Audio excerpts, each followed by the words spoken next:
And then measuring and reporting on progress. So continuous improvement means that every organization realizes that what they're doing now is simply not good enough.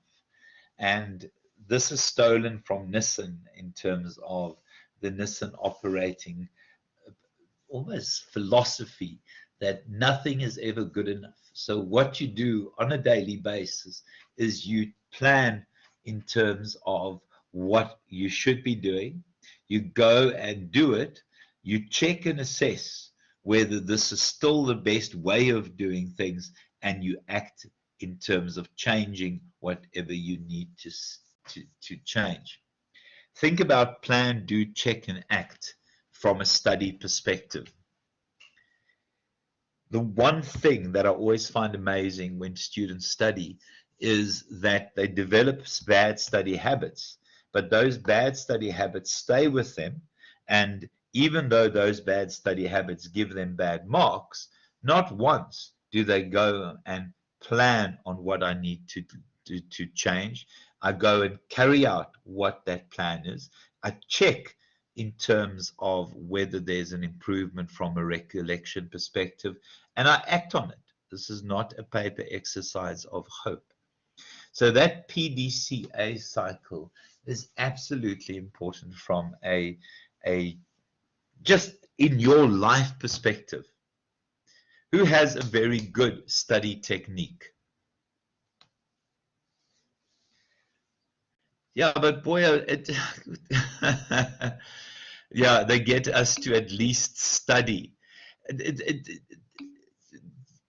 Einstein defined insanity as doing the same thing over and over and then expecting the same and expecting different results.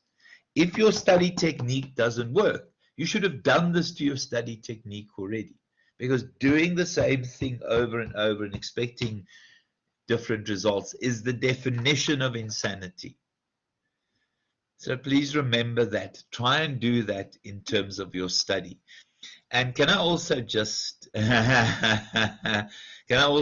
say, no one has a perfect study technique. Your study technique has to be questioned, like everything in your life. Everything in your life. So plan, do, check, and act, Enrique, if the stats isn't working for you.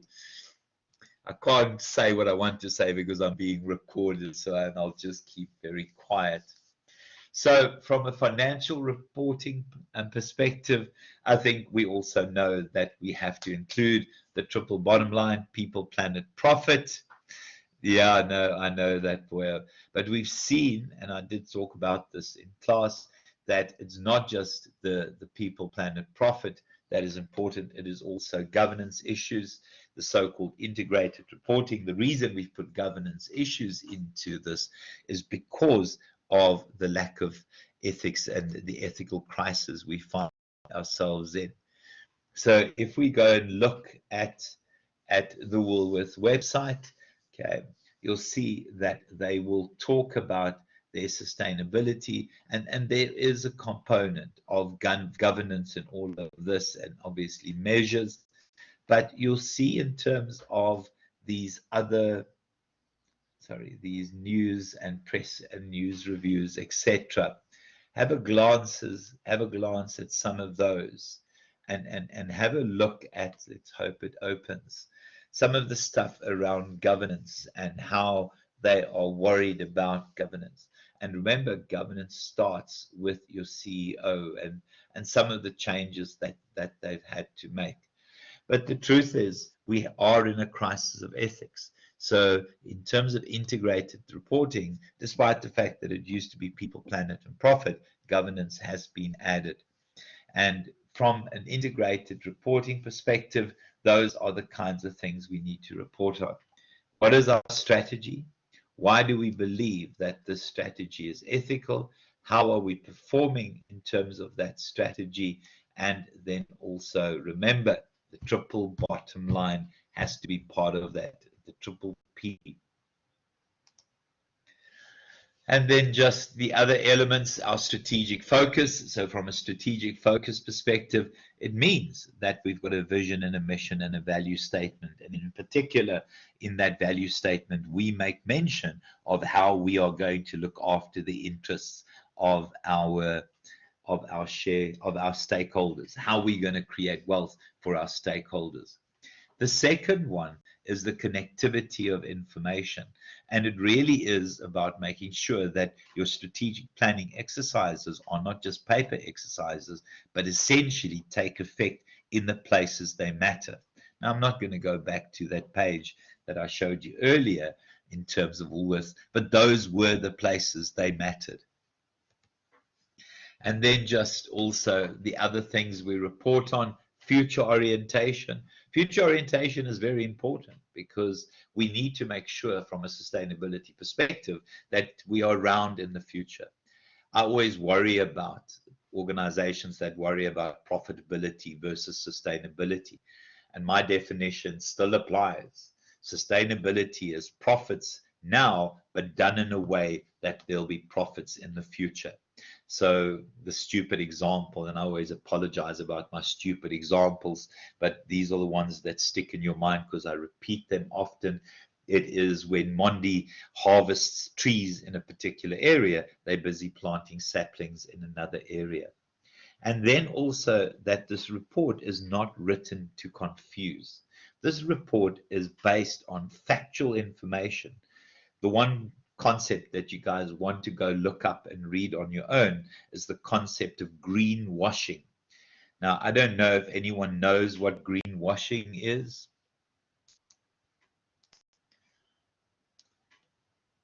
It's an awful term of how businesses who do really badly paint a picture of a business that is really successful. Have a glance at greenwashing. It's an interesting concept.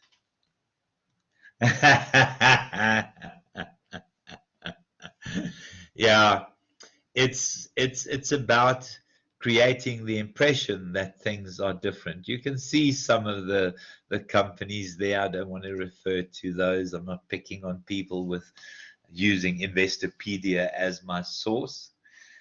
But greenwashing means you take a dirty picture and you paint it as something good. You highlight the positive, but you forget about the negative.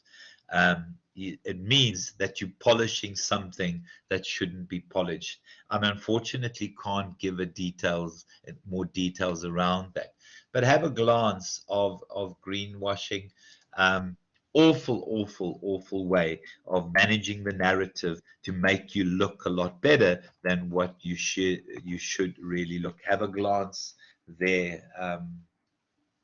Too many companies doing it, and I spoke about the fashion industry and for greenwashing where people aren't using reconstituted cotton. VW and their emission scandal, there are too many examples of that. But it's painting a picture of the ideal world when the opposite is true. The fashion industry will not tell you how much water it takes to grow cotton. The fashion industry will not tell you what happens to the dye when they dye this cotton and the fact that the dye ends up in rivers and polluting and causing serious havoc around that. So we talk about the reconstituted cotton, and Woolworths very good at using reconstituted cotton. And I think all of you know who Greta Thunberg is. Donald Trump doesn't like her very much. Guys, and then other areas to go and report on. Yeah, what do we want to achieve in the short, medium, and long term? Again, again, in terms of making sure that those are measurable and people can, from a transparency perspective, measure those.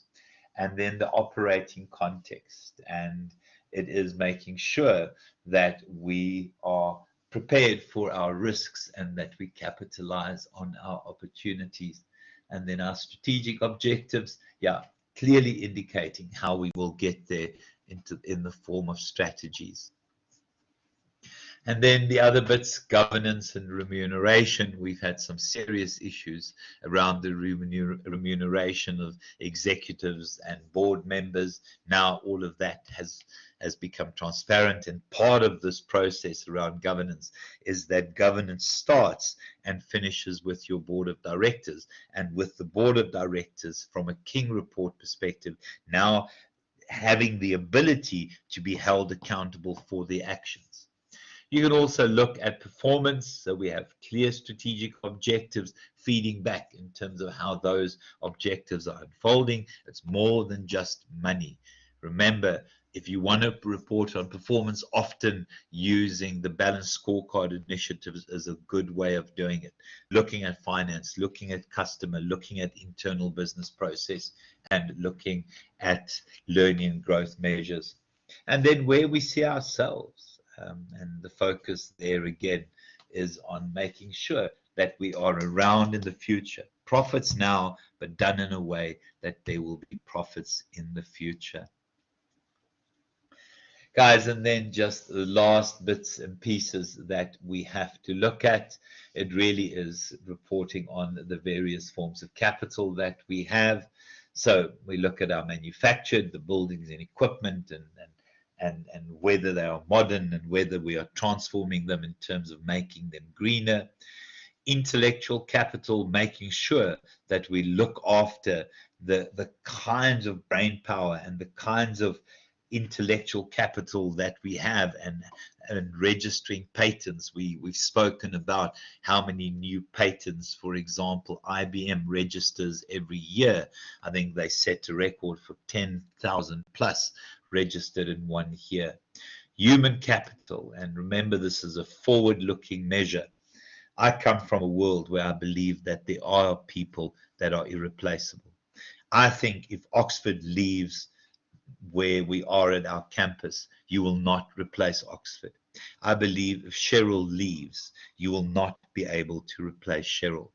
You might get cardboard cutout versions of those individuals, but I believe those individuals are replaceable. I don't know about me so much, boy. I think a shaved monkey with a hangover can replace me, but I'll take the compliment from you. I'll take the compliment. But I know that at Varsity College Pietermaritzburg, there are people that in my mind are irreplaceable. I believe that Carmen is irreplaceable, our vice principal. I believe that Eve is irreplaceable. They're those shining star people. I'd like to think that I'm irreplaceable, but I don't know. I survived long enough, I suppose, 23 years to suggest that I'm doing something right. Can I just say, guys, I am getting old, so remember that as well. And then just social and relationship capital. It really is with those external stakeholders, those networks of stakeholders that we need. And then natural capital, and it is using those renewable sources, our Woolworths, the idea of water and using sun energy to power our bits and pieces.